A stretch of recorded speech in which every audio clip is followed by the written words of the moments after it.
T'as du mal à faire barrage pour ce deuxième tour? J'ai dû faire barrage plusieurs fois dans ma vie de citoyen et je t'explique mes trois principales raisons de le faire. Le RN s'est qualifié pour le deuxième tour et l'autre candidat ou candidate n'est pas, mais alors vraiment pas, ton préféré. Première raison de faire barrage, et c'est probablement la plus importante, c'est que l'extrême droite qui accède au pouvoir ne le rend pas.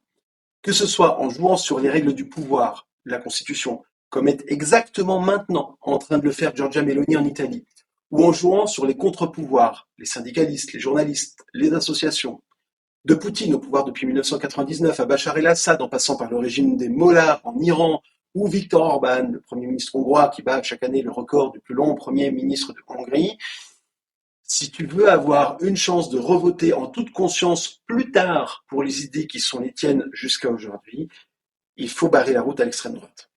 La deuxième raison, c'est que toutes les autres raisons que moi j'avais de ne pas voter pour l'extrême droite au premier tour, eh ben, elles sont toutes toujours là au deuxième tour. Alors je ne connais pas les tiennes, mais c'est probablement pareil pour toi.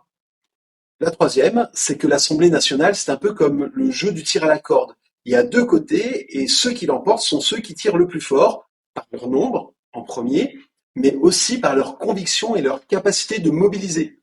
En cas de triangulaire, je recommanderais donc plutôt de voter le plus à gauche possible. Parce que si tu tires avec modération pendant que les autres tirent à fond à droite, eh ben c'est mal barré. En plus, quand tu votes, ça rapporte un tout petit peu d'argent au groupe pour lequel tu as voté, de mémoire 1,50 € ou 70 par an et par voix.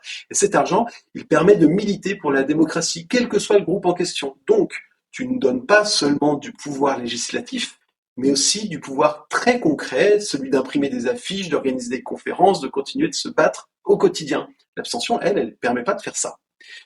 J'ai souvent entendu dans ce genre de situation l'expression il faut choisir entre la peste et le choléra. J'ai fait des études de biologie au départ, donc l'expression me semble assez juste. La peste au Moyen Âge, elle a tué entre 30 à 50% de la population touchée, alors que la mortalité du choléra, ça voisine 2-3% avec un traitement à base d'eau. Si j'avais le choix d'en subir aucun des deux, bien sûr, ce serait mon choix. Mais si je devais obligatoirement être touché, je choisirais le choléra.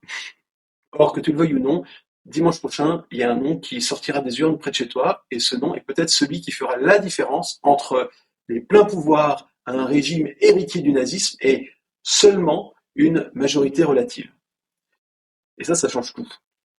N'hésite pas à revoir les premiers épisodes de The Handmaid's Tale, La Servante écarlate, d'ici dimanche. L'autrice dit elle-même qu'elle n'a rien mis dans son œuvre qui n'ait pas été documenté au cours de l'histoire récente.